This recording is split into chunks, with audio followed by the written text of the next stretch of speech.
Bugnots and Jawas out there. This is Mando Talk. I'm your host, Caleb Keller, and brother in the force, brother in the flesh is with me on this week's episode, Jacob Keller. And this week we are focused on Solo, a Star Wars story. We are 2 years into that film being released, and we are going to discuss the main things that movie left us with at the end, how it connects to possibly other Star Wars things that we now have, specifically the Clone Wars.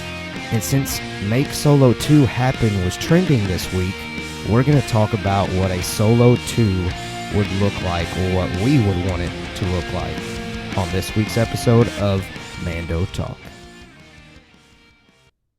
That is right, ladies and gentlemen. Jacob Keller is with me on this week's Mando Talk episode. What is up, brother? No, not much, man. Here I am. That's Dude, right. Another week. Another week to talk Star Wars. Nolan's not here. I don't know what the deal is, man. He's missed like the last 2 weeks. Yeah. Whatever, dude. I see how it is. We're going to get on to him. Yeah, next time we see him, we're going to have to say something. We're going to have to address this absence. Oh, well. No, in all seriousness. There are consequences for your actions. In all seriousness, we can't wait to have Nolan back. We can't wait to have... Well, BA was on last week, but we can't wait to have him and you and Nolan and me all together again. I know the last time we did it, we got a lot of feedback on Facebook, actually, the last time that all four of us were together.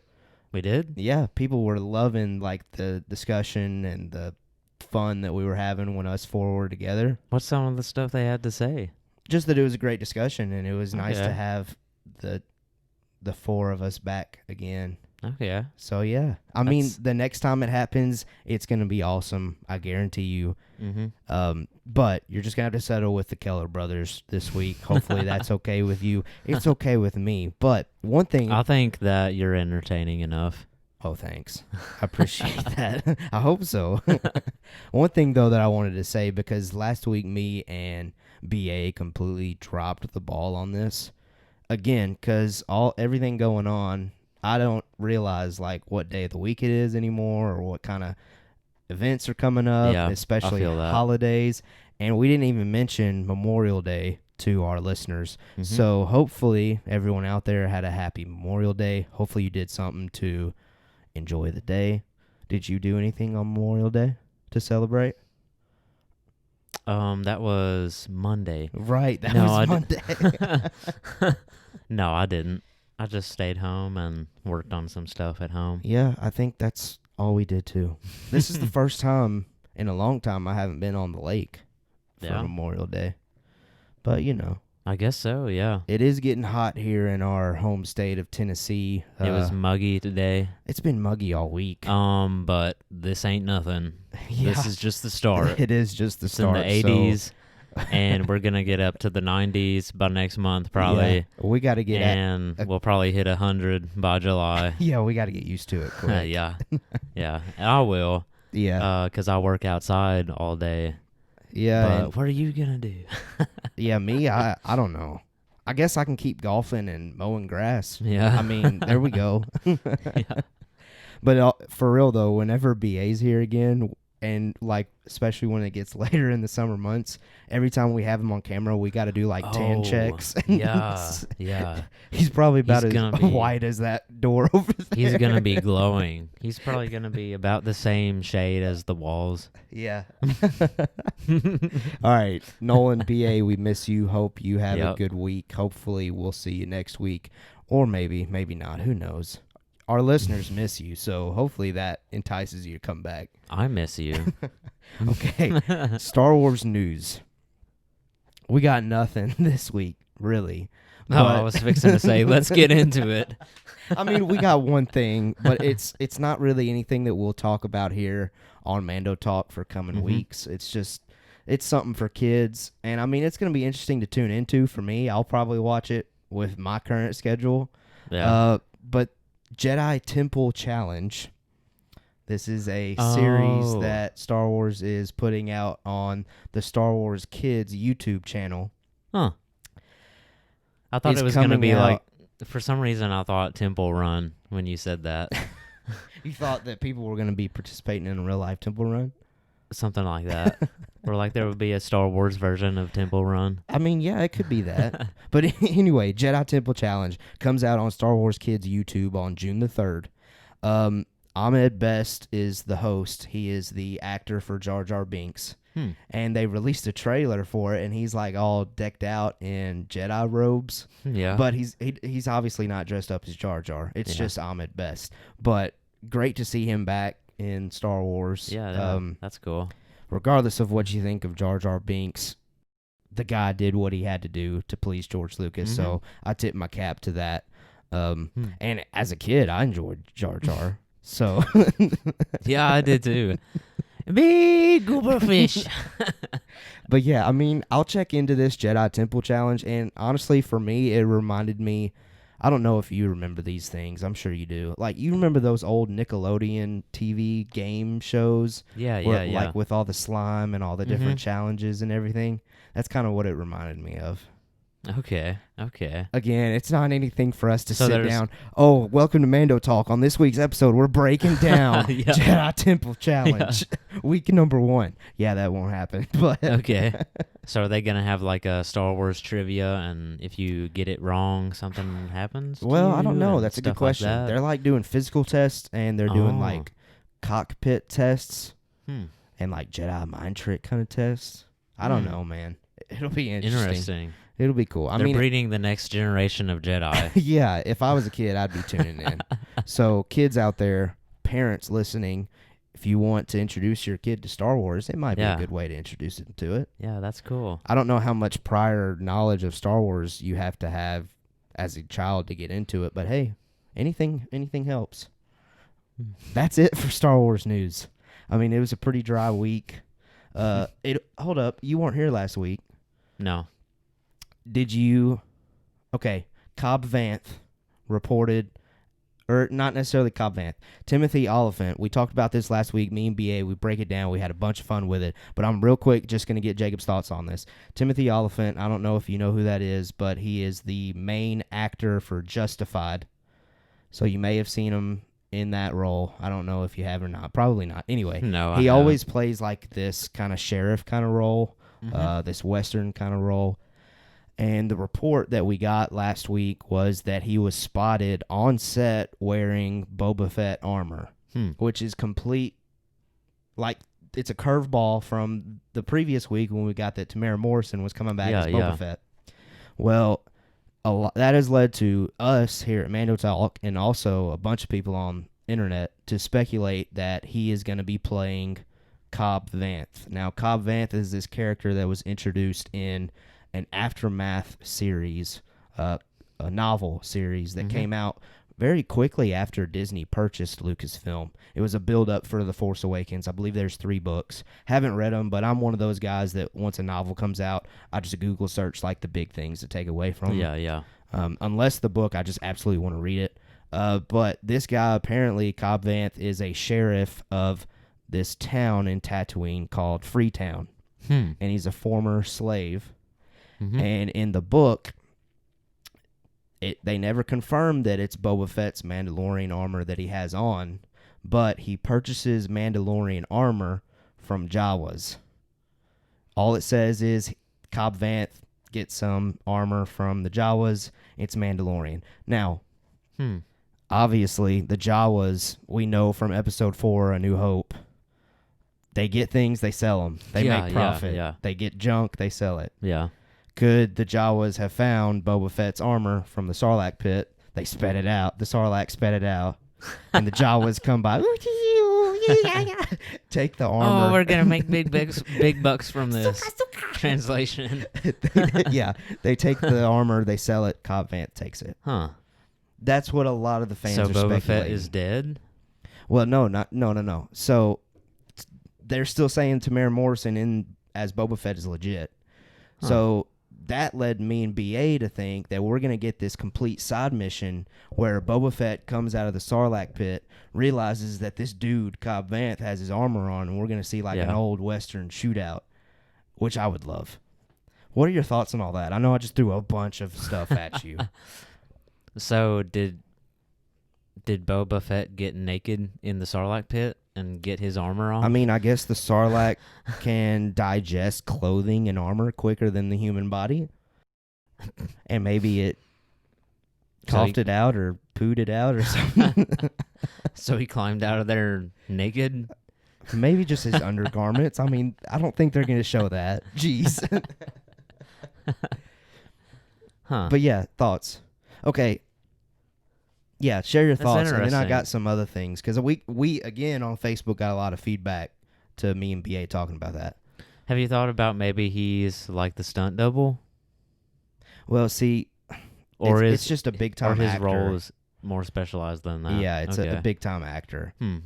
So, but, okay, so let me share That's with you like interesting. what the fans think. Some fans think he could play Cad Bane because he's the perfect sheriff-looking guy, blue guy from Clone Wars, Cad Bane. Oh, yeah. Yeah, they think he could play him. That'd But be why cool. would he be in that armor? Great question.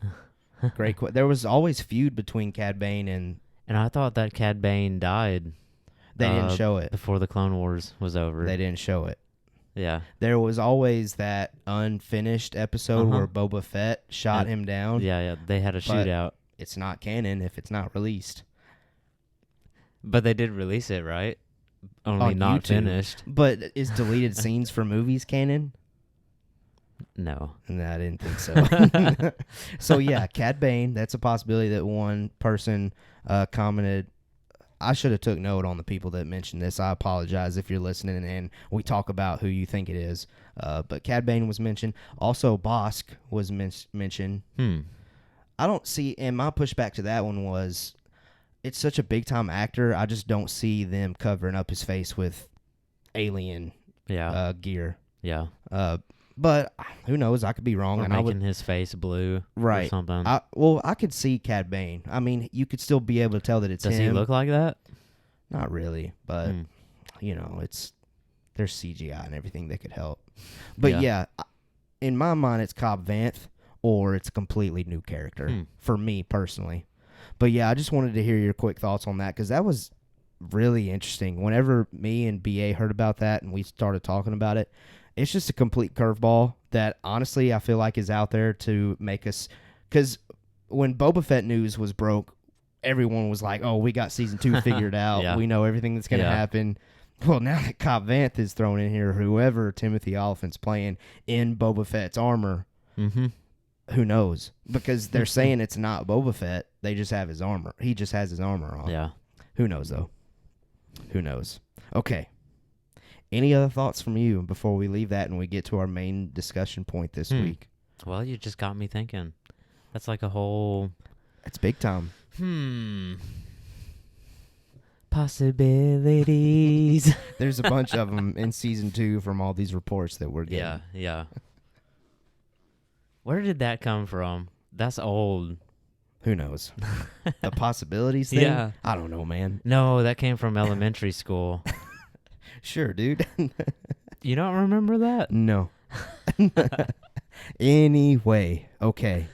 This past week, we celebrated the 2nd anniversary of Solo: A Star Wars Story being released.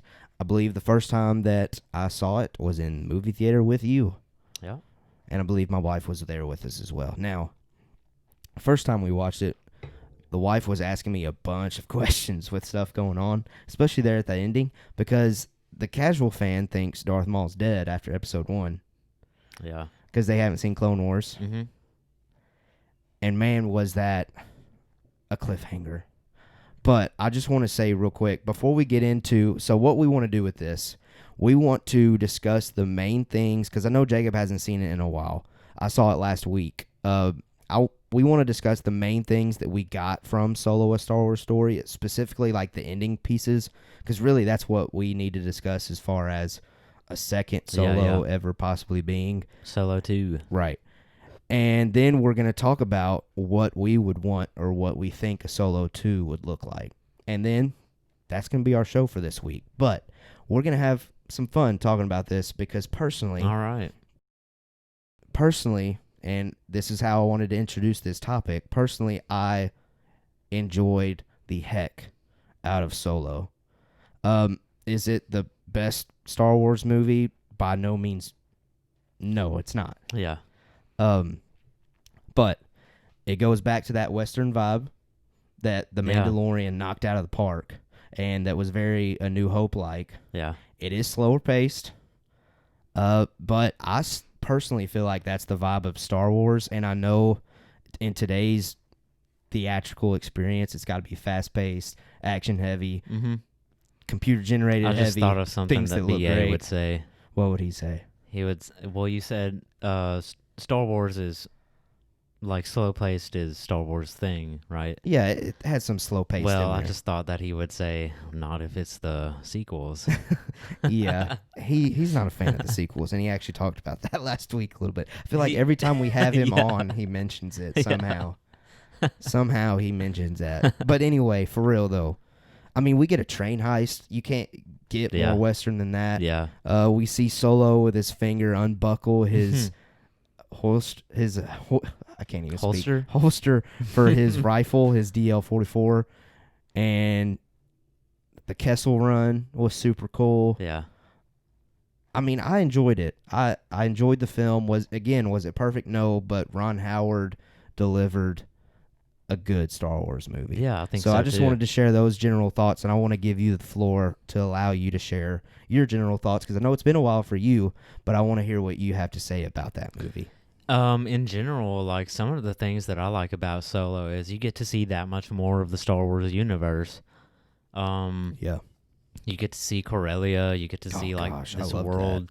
Yeah, where the Imperial starships are built, right? Right. That is where they... Mm-hmm. Is that where they're always built, or is that just where the parts come from and they build some of them there? I think that's where the parts come. They assemble the parts and then put Yeah. them together up in the air, I think. Okay, I got you. Or I remember at the beginning of the film, you could see like the underbelly Yeah, of one, yeah. and you could see that it was getting put together. and then later That was on you cool. could see the ball thing that sits on the command tower. Yeah. Yeah. So that was really cool. Another part was just seeing like more of the underworld kind of part of Star Wars Yeah. and seeing just more of the Star Wars universe. Yeah, and okay, I will say this though. And like where Han Solo came from Right. and how he met Chewie. Yeah, that was a big one. Mhm. And even Beckett being like the mentor to Solo into getting into the life, basically. Yeah. And his introduction to Lando. Donald Glover, I felt like knocked Lando out of the park. Yeah, he he fit did. that role perfectly. But one thing I did want to say negatively about Solo, I thought the way he got his last name was kind of lame. He was enrolling into the Imperial Navy, and the cadet asks him, "What's your name?" He says Han, and he's like, "I don't have a last name," and the guy gives him the Solo last name. And I was like, I thought it was cool. you think so? Yeah. Okay. I did think it was funny, though. I really enjoyed this line whenever he says, "Oh, we'll have you flying in no time." Yeah. And then it cuts the scene and it shows Han flying through the air on ground battle. Yeah. I thought that was great. Oh, have you seen the cut scene where the reason why deleted he was scene? the reason why he was kicked out of the Imperial Navy? Yeah. He was trying to like land the TIE fighter, I or think he he was was- going on a route that wasn't the plan. Yeah, in He order to wasn't save, following orders. Yeah, in order to save someone. or Yeah, and he was something. being a good guy. Yeah. And the Imperials were like, we don't have time to do that. Yeah. You stick to orders. Mm-hmm. That I believe that was the scene that was supposed to come after he was enrolled. Yeah, And exactly. then they were gonna say, "Oh, you'll be flying in no time." Or Han's like, "Well, when can I fly again?" And then the guy's like, "You'll be flying in no time," and that showed him flying through the air. Oh yeah. So that was the original, Man. but then they cut that little bit out. I wish they had put that in there because I feel Yeah. like it would have, filled in a gap. Yeah, it's an interesting. I think of a lot of the deleted scenes. Because how would he know how to fly if he was, Yeah, we don't see him flying aerial until he literally gets his hands. Well, we get him on that freighter whenever they're trying to pull off that coaxium from the train. That's his Mhm. first time that we see him. So yeah, it would have been cool to see him in that TIE Yeah, fighter. it would have. But I've yeah, always thought that. Yeah. Who But- knows? other than that, like a good movie, a solid movie. Yeah, I enjoyed it, and we get to see more of, that's where we got the whole Crimson Dawn thing. yeah, And now that we've watched Crimson Dawn. yeah. Okay, let's talk about Crimson Dawn. Yeah. You ready for that? Yeah, let's do this. Let's do this. So let's go ahead and talk about the main things that we get at the end of this film. That way we can just more fluidly talk about Crimson Dawn. The first one, there's not really much to talk about with it, but that's Han and Chewie win the Falcon from Lando. I don't know what planet they go to, but it's like this beach. It's like a tropical vacay. Yeah, there you go. And Lando, I want Lando's outfit in that last scene. Man, he looks so good. Isn't it like a floral print shirt? Yeah, and he's got his cape on, of course. But they win the Falcon from Lando playing Sabacc. Great scene. I'm just picturing you wearing that now. I didn't know why you were eyeing me up and down. But Han and Chewie leave for Tatooine, and we know they're going to go start working for Jabba the Hutt and the Hutt cartel. That's where we are left off with them. Now, let's talk about Crimson Dawn. Qi'ra. She has tricked Han into kind of just going away, leaving her alone, letting her do her own thing. Han, you go do your own thing. Take care of Beckett. Take the coaxium. Well, actually, the coaxium's given to Enfys Nest. Yeah.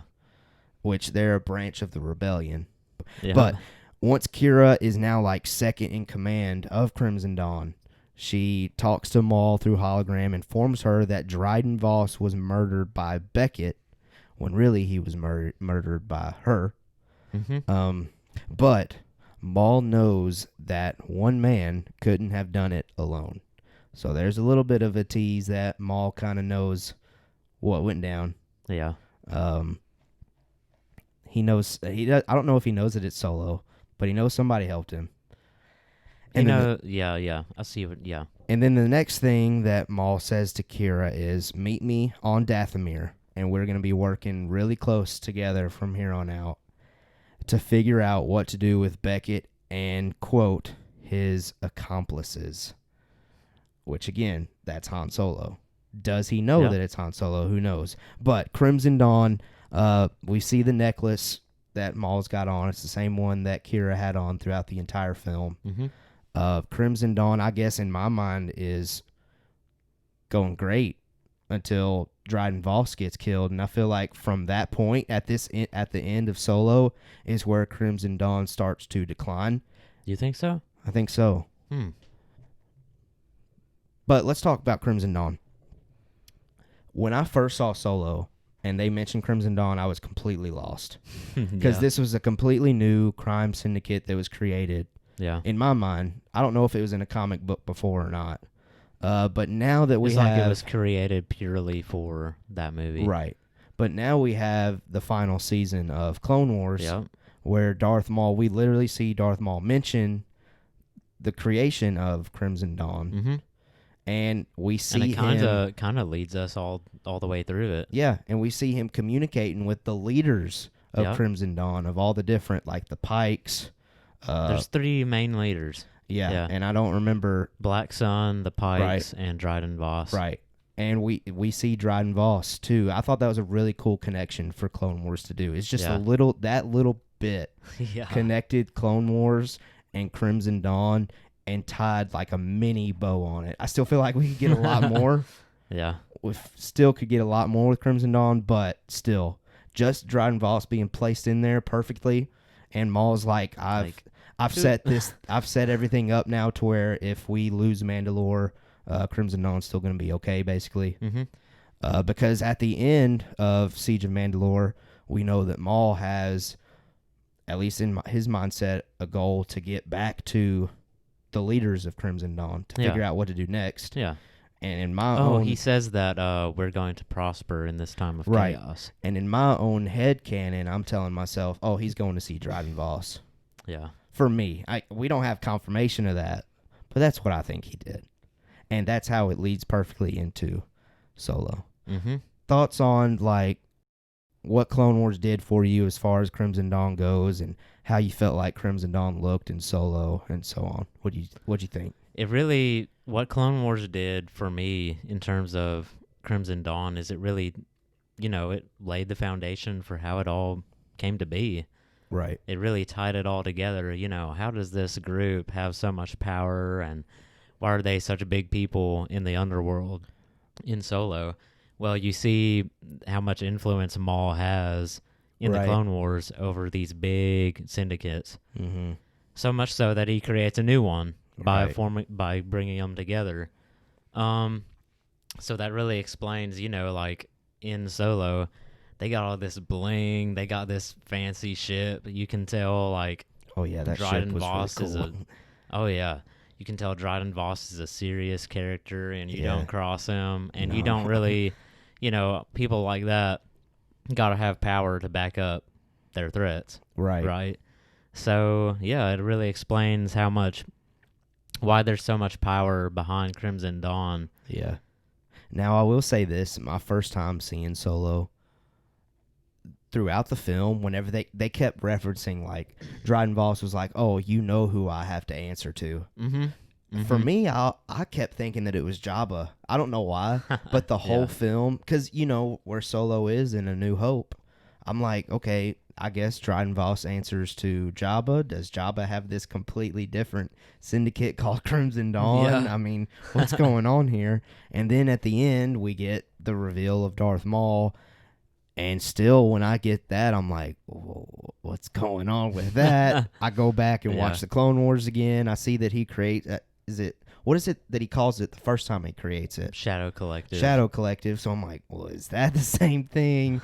But then finally, like you said, season 7, we get Crimson Dawn. Mm-hmm. Perfectly connects, and it leaves me wanting more. Yeah. More about Crimson Dawn. So let's use that to transition into what we would want or think a Solo 2 would look like. So, I'm going to go ahead and get this started. All right. I feel really good about this. If it ever happens, I would love to see it personally. And I'm just going to read what I have in notes. Okay. I want to hear what you have to say. What I think would happen eventually. Now, if they plan on making a trilogy, I assume it would just happen in the third one, the last one. Whatever the last sequel of Solo would be, if ever. But right now, we're just saying Solo 2. Yeah. So in Solo 2, I believe that I would want a battle between the Hutt Cartel and Crimson Dawn to go down. This leads to the destruction of Crimson Dawn, the death of Qi'ra, but Maul escapes, but he's wounded and defeated, and that's where we leave him, because we see him in Star Wars Rebels, the TV show, and he's kind of all loony, beaten up, whiny, depressed. Really? Yeah. It's been a while since I've seen that. Me too, but that's just how I remember it. And I know he tries to get Ezra to become like his apprentice. Mm-hmm. But yeah, he's beaten when we see him again in Rebels. Yeah. So in my mind, what I think would happen, a big showdown between the Hutt Cartel and Crimson Dawn goes down.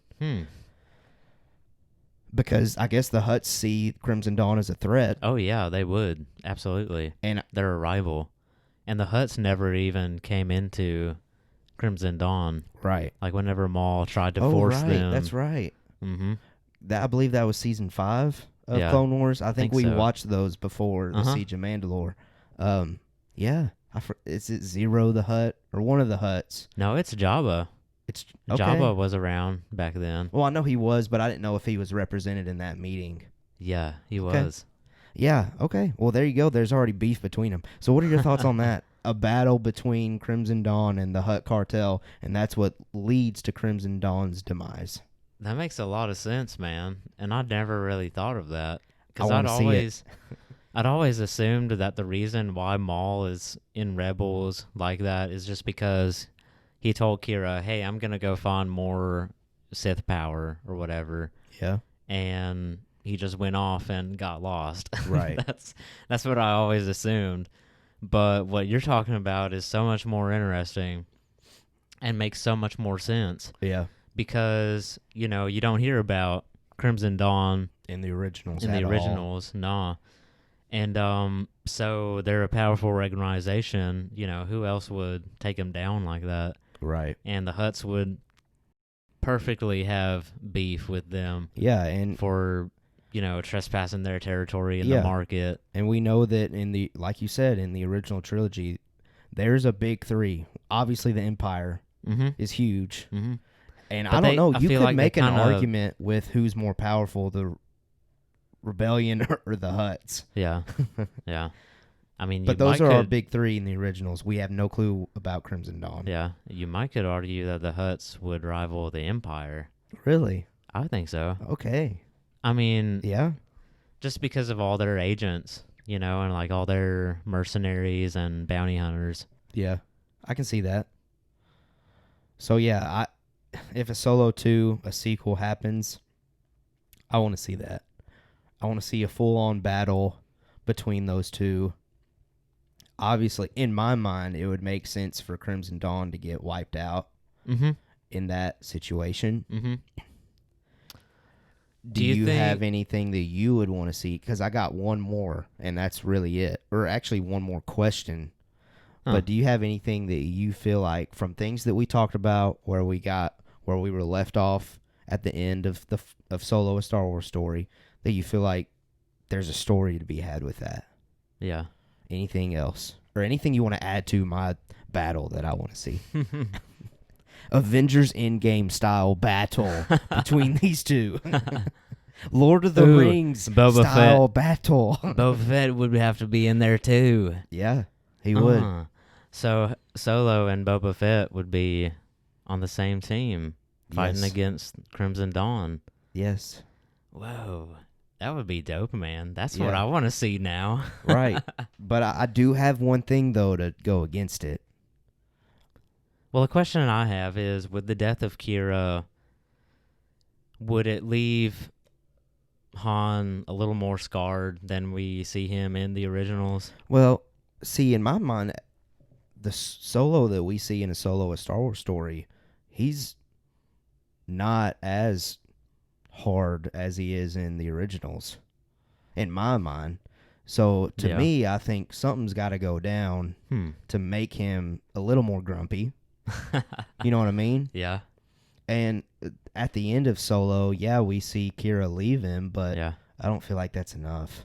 You don't think for so? him to go from where he was to that place in the originals. Okay. That's why I feel like those two aren't done.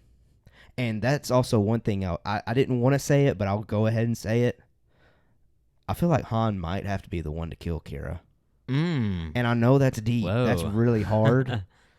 And I don't know if Han would do that. Yeah. But I just feel like there's one more thing missing for him to go from like the happy Han that he is in Solo. Happy-go-lucky. Yeah. To when we see him in the cantina for the first time. In Whatever, kid. Right. Exactly. I feel like there's one more thing missing. And it might not be as big and huge as him killing Qi'ra. Maybe he witnesses Kira's death. Or something along those had lines. some part to play in it. Right. Now, I didn't want to go on record saying that, but that's one thing that crossed through my head. Yeah. Wow. You should definitely be Star Wars writer. Hey, that's a dream job, honestly. So yeah, it sounds like we are both heavily in agreement that we want Hutt Cartel versus Crimson Dawn. We would love to see it. It makes perfect sense. Okay. I don't think I even thought about that earlier. Yeah. Now,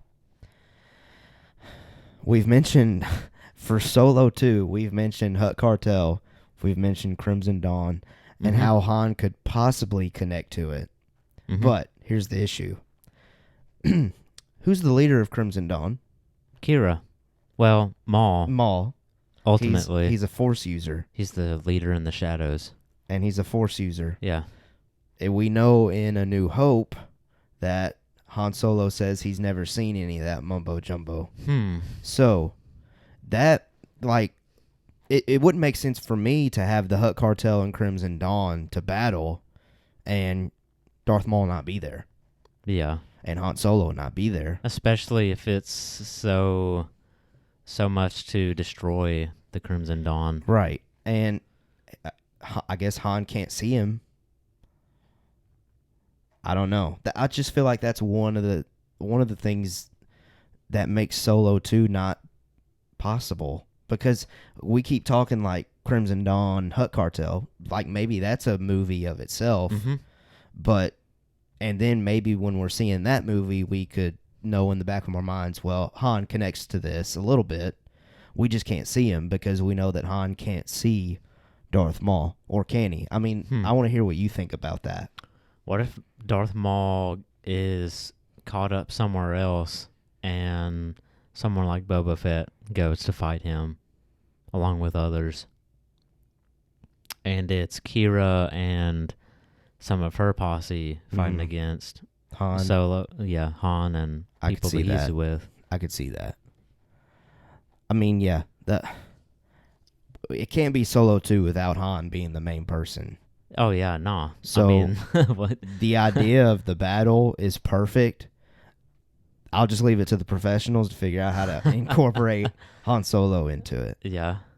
Anything else that you want to see from a Solo 2, if ever we would get one? Jabba.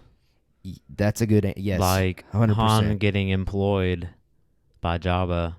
He's right. Like, hoo, so like a direct pickup. Like So a direct pickup then from the first Solo. Yeah. Okay. Pretty much. I would enjoy that. I would enjoy to see their first interaction. I would like to see Jabba's palace. Yeah.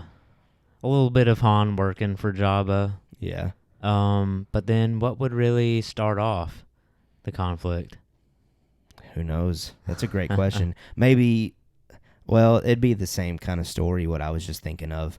If Han's on a mission and Crimson Dawn comes in and gets it done instead of him. Oh, but yeah. But my pushback to that is, well, isn't that the same story as when Han and Beckett do the train heist and Enfys Nest come in and take it from them, basically, or prevent them from doing it, which creates a war between Crimson Dawn and Enfys Nest. Except, I guess Crimson Dawn has dropped it. I don't know. Maybe. Who knows? Maybe. But yeah. Yeah. I want to see a Solo 2. Or somehow I want to see... I would like to see it too. I want to see that whole situation between Crimson Dawn and the Hutts get resolved. Because we know that Crimson Dawn has to be wiped out somehow. And I don't really want it to be the Empire that does it.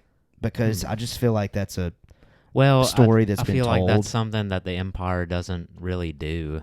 They don't It deal doesn't with. meddle with the underground. Yeah. Kind of lets them do their own thing, just as long as... Well, really, it's Sidious. He's like... Right. Lets them do their own thing as long as it benefits him. Right. So maybe Sidious could get involved with it. I don't know. Because we know that he's got issues with Maul. Because Maul's always tearing stuff up. Yeah. He's always messing up with his vision. What if he finds out that Maul is still alive and he's operating Crimson Dawn? And that leads him to pursue the destruction. Yeah, of Crimson Dawn. He sends Death Troopers. Yeah, Death Troop. I would love some more Death Trooper action. Yeah. What do you guys think? Inquisitors. Yeah, Ooh. There's a bunch. All of our listeners, if you're watching on YouTube, if you saw our links on social media, Twitter, Facebook, or Instagram, at Mando Talk on all those, comment or reply to us on any of those platforms, YouTube especially. So check out our YouTube channel, check out the video for this podcast, and I will directly reply back to you. We will possibly talk about it on next week's episode of Mando Talk. Let us know what you want to see from a Solo 2. Do you want to see a Solo 2? And do you think there's a Solo? Do you think there's a Solo? Do you think there's a story to be had for a Solo 2? Jacob, gracias for coming on this week. De nada. Stepping up. Thank you for listening to all of our listeners, followers, supporters, fans. Enjoy the summer that we're fixing to get, because it's getting hot here in Tennessee. Getting hot, hot, hot. Anything else you want to say? It's been a fun time. Absolutely. It was fun talking about Solo. I hope we do hear from somebody else. I'd like to hear if there is another take on Yeah. what could be possible with Solo 2. And exactly, because I think it's wide open, and we would love to hear from you, see what you have to say. That's all we have for this week on Mando Talk. So may the Force be with you, and we have spoken. Peace.